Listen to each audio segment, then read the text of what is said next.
பிரியமானவர்களே, இயேசு கிறிஸ்துவின் நாமத்தில் நான் உங்களை வாழ்த்துகிறேன். எப்படி இருக்கிறீங்க? சுகமா இருக்கீங்களா? சந்தோஷமா இருக்கீங்களா? ஏன் துக்கமா இருக்கிறீங்க? ஏதோ சோர்வோடு இருக்கிறீங்க? சில காரியம் மனதில் குழப்பமா இருக்குது. ஏன் இப்படி வருத்தத்தோடு இருக்கிறீங்க? உங்களை நேசிக்கிற ஒரு ஆண்டவர் இருக்கிறார். அது மாத்திரம் இல்ல, அவர் உங்களை அன்பாய் விசாரிக்கிறவராம். 1 பேதுரு 5:7 இயேசு கிறிஸ்து உங்களை விசாரிக்கிறவர் ஆனபடியால் உங்கள் கவலைகளை எல்லாம் அவர் மேல் வைத்து விடுங்கள் அப்படின்னு ஆண்டவர் சொல்லி இருக்கிறார். அவர் உங்களை விசாரிக்கிற தேவன், அன்பாக விசாரிக்கிறவர்.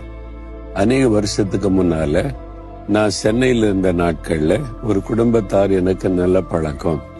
சில சமயத்துல அவளை சந்திக்க ஜெபிக்க நான் போவேன். அந்த வீட்டுக்கு ஒரு வாலிப தம்பி வருவார். நான் ஒரு 2 முறை பார்த்திருக்கிறேன். எப்பவுமே சோகமா இருப்பாரு, துக்கமா இருப்பாரு. ஏதோ ஒரு பாதிப்புடைய மனதில் இருந்தது. அவரு எனக்கு சொந்தமும் கிடையாது, பழக்கமும் கிடையாது. அவரை நான் பார்த்தேன். அவரு கூட பேச வேண்டும் என்று ஆவியானவர் என்னோட ஏவுதல் கொடுத்தார். நான் சொன்னேன், தம்பி உங்களோட நான் பேசலாமா என்று சொல்லி. சரி என்று சொன்னார். தனியா அழைச்சிட்டு போய், உங்க உள்ளத்துல ஒரு கவலை இருக்குது, ஒரு பாரம் உங்களுடைய உள்ளத்தை அழுத்துது, நீங்க சோகமாவே இருக்கிறீங்க, ஒரு விரக்தியோடு இருக்கிறீங்க, என்ன விஷயம் சொல்லுங்க, நான் உங்களுக்காக ஜெபம் பண்றேன். என்னால முடிந்த உதவி ஜெப உதவி. என்ன இயேசு உங்களை நேசிக்கிறாரு, உங்களோட பேச சொன்னார் என்பதாய் சொன்னேன். அவ்வளவுதான். கண்ணில் கண்ணீர் விட்டு அழ ஆரம்பிச்சிட்டாரு. சிறு பிள்ளை போல அவர் அழுதார். கொஞ்ச நேரம் ஒன்றுமே பேச முடியல. நான் அவரை பார்த்து பேசின சமயம் அவர் கண்ணீர் விட்டு அழுதுட்டு அவர் சொன்னார், நான் ரொம்ப சோகத்தோட துக்கத்தோட அலைகிறேன். எனக்கு ஒரு நிரந்தரமான வேலை இல்லை. எனக்கு சொந்தக்காரங்க தெரிஞ்சவங்க உயர்ந்த பதவியில வசதியா இருக்கிறாங்க. அவங்க நினைச்சு எனக்கு ஒரு வேலை வாங்கி தர முடியும். அவங்களெல்லாம் போய் பார்த்தேன். என் அன்பா விசாரித்து உதவி செய்ய யாருமே இல்லை. நீங்க யாருன்னு எனக்கு தெரியாது, ஆனா இதை ரொம்ப அன்பா விசாரிக்கிறீங்க. என் பாரத்தை நீங்க அறிந்து விசாரிக்கிறதுனால என்னையும் நேசித்து விசாரிக்க ஒருத்தர் இருக்கிறாருன்னு சொல்லிதான் அதை நினைச்ச உடனே கண்ணீர் வந்து விட்டதுன்னு சொன்னார். நான் சொன்னேன், நான் அல்ல, இயேசு உங்களை விசாரிக்கிறார்.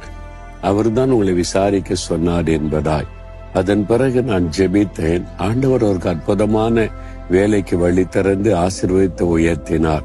அவருக்கு ரொம்ப சந்தோஷம். இயேசுவை உறுதியாய் பற்றி கொண்டார். பாருங்க, துக்கத்தோடு இருந்த அவரை ஆண்டவர் அன்பாய் விசாரிக்கிறவர். இன்னைக்கு கூட உங்களை விசாரிக்கிறார். என் மகளே, ஏன் துக்கத்தோடு இருக்கிற? என் மகனை ஏன் சோர்ந்து போயிருக்கிற? ஏன் உள்ளத்துல ஒரு பயம் இருக்குது? எதுக்காக கலங்கிக்கிட்டே இருக்கிற? எதுக்காக எப்பவுமே நீ ஏதோ நினைச்சு உள்ளத்துல வேதனையோடு இருக்கிற? இயேசு உங்களை அன்பாய் விசாரிக்கிறார். அவர் விசாரிக்கிற ஒரு அற்புதமான நல்ல தகப்பன். ஒரு குழந்தை ஸ்கூல் முடிச்சுட்டு வரும்போது சந்தோஷமா வந்தா தாய்க்கு சந்தோஷம், சோகமா வந்தா தாய்க்கு தெரியும் ஏதோ நடந்திருக்கு. என்ன நடந்தது ஸ்கூல்ல, ஏன் இப்படி இருக்கிற? அதை அறிந்து கொள்ள வரைக்கும் தாய்க்கு சமாதானம் வராது. அன்பா விசாரிப்பாங்க. அந்த குழந்தை மடியில தூக்கி வைத்து அதனுடைய உள்ளத்தில் இருக்கிறதை பேசும் வரைக்கும் விசாரித்து அறிந்து ஆறுதல் சொன்ன பிறகுதான் தாய்க்கு சந்தோஷம். அதே மாதிரிதான் இயேசுவும். அன்று சொல்லுகிறார், என் மகனே ஏன் கலங்கி போயிருக்கிற? என் மகளை ஏன் சோர்ந்து போயிருக்கிற? இன்னைக்கு ஏதோ ஒரு பிரச்சனை உனக்கு, நான் இருக்கிறல்ல, உனக்கு நான் பார்த்து கொள்ளுவேன். நீ என்று சொல்லு, என் மேல உன் கவலை வைத்திரு. அதான் சொல்றாரு. உங்களுக்குள்ளே வைத்துக் கொள்ளாதங்க. இப்போ மனந்தரன் இயேசுவே, இதுதான் என் கவலை, இதுதான் என் சோர்வு, இதுதான் என்ன பாதிக்குது, என்ன பண்ணன்னு தெரியல, ஒரு வார்த்தை சொல்லுங்க, உள்ளத்தில் ஒரு ஆறுதல் வந்துடும். அவர் அழகாய் பொறுப்படுத்த நடத்தி தருவார். கல்வாரி சிலுவையில உங்களுடைய பாடுகள், துக்கங்கள், வேதனைகள், அவமானங்களை எல்லாம் சுமந்து முடித்தாரே, அவர் உங்களை பார்த்துட்டு சும்மா இருப்பாரா? உங்களுடைய இதயத்துல கை வைங்க, கண்களை மூடுங்க. இயேசுவே, இதுதான் என் பாரம், இதுதான் என் துக்கம், இதனால்தான் சோர்ந்து போயிருக்கிறேன், இதுதான் என்ன கலங்க பண்ணுது, இன்னைக்கு இது என் வேதனைப்படுத்துது, எனக்கு உதவி செய்யுங்க. என் பாரத்தை எல்லாம் உடைய பாதத்துல வச்சிடுறேன். ஆண்டவரே, எனக்கு உதவி செய்யுங்க. யார் யார் அப்படி ஜெபிக்கிறாங்களோ அந்த மகனை, இந்த மகளை தொட்டு ஆசீர்வதிங்க. அவருடைய உள்ளத்துல துக்கத்தை மாற்றிருங்கப்பா. இயேசு கிறிஸ்துவின் நாமத்தில் ஜெபிக்கிறேன். ஆமேன், ஆமேன்.